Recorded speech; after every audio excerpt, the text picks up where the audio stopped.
په تخار کې د مثمر او غیر مثمر نیالګیو د کښت په مناسبت په جوړه شوی مراسمو کې د ولایت مرستیال والي، د پوهنتون رئیس او د ولایت د چاپیریال او کرنې ریاست چارواکو د نیالګیو د کښت او د طبیعي سرچینو د ساتنې په اهمیت ټینګار وکړ. د ونو د کښت په اړه د اسلام ستر لارښود د لارښوونو او د طبیعت د ساتنې اهمیت په اشارې سره ټینګار وکړ چې دا پروګرام کولی شي د چاپیریال ساتنې او د اقلیم بدلون د منفي اغیزو په کمولو کې لوی اغیزه ولري. کمپاین نهال شانی است از طرف ریاست محترم محیط زیست و با هماهنگی ریاست پوهنتون تخار و ریاست زراعت و مالداری واقعاً که یک کمپین پربرکت هستند.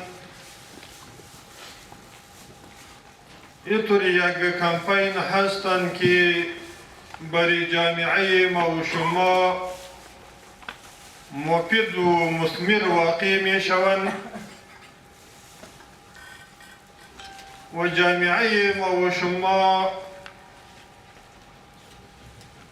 برای نهال شانی و برای محیط زیست ضرورت دارند. بنابراین غرس نهال این صدقه جاری هست برای هر کسی که در به هر شکل از اشکال سهم میگیرد. الله ذوالجلال برای از او پاداش میدهد و همچنان برای حفاظت محیط زیست سبب می شود که محیط زیست ما حفاظت می شود که محیط زیست یکی از جمله مسائلی که امروز در دنیا بالای از بحث می شود. توسط غرس نهال می توانیم ما محیط زیست را سالم نگه بداریم. الله ذوالجلال برای همه ما توفیق عمل نصیب بکنه. په دې کمپاین کې چارواکو، زده کوونکو او قومي مشرانو د پوهنتون په چاپیریال کې نیالګي وکرل. این روال عادی هست. همه ساله ریاست زراعت، آبیاری و مالداری به سطح ولایت تخار به سطح افغانستان دایر میکنه که در ولایت تخار مسئولیت ریاست زراعت و دار است. یک مقدار نهال قابل دید و چشمگیری را غرض غرس نهال آماده میکنه. اگر کسی که شاخه درخت میشکنه پیشمه من حیث شکستن بال فرشتگان است.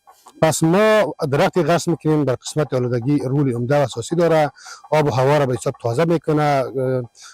ذرات ملق، گرد و غبار که ناشی از فعالیت ساختی است، پارک‌های سنتی هست، فلات‌های سنتی هست یا وسایل دودزا هست و را جذب میکنه. در مقابلش به ما اکسیژن تازه تولید میکنن. و پیام ما برای مسلمان ها است که تنها ما به عبادت که معرفت الله خلاصه نکنیم. چه قسمی که به عبادت معمور هستیم همچنان به غرس نهال، به سرسبزی، به داشتن محیط سالم نیز ما از طرف الله که است امر شده ایم. خواست ما از امارت اسلامی افغانستان است که کسایی که محیط زیست را خراب میکنن، کسایی که جنگلات را قطع میکنن، ساحات سبز را خراب میکنن، اونها باید تنبیه شوند. کاروندا خواهش میکنیم که یک نیال میشانیم باید از این ما حفاظت کنیم. بازی ایرا در قسمت آبیاریش، نگهداریش خودمان برای فامیلمان، برای همسایه‌مون توصیه می شود که گینیال ما غرس میکنیم با خاطر زیباییش باید همه ما مسئول هستیم که ایرا حفاظت کنیم، حفظ کنیم، نگهداریش کنیم.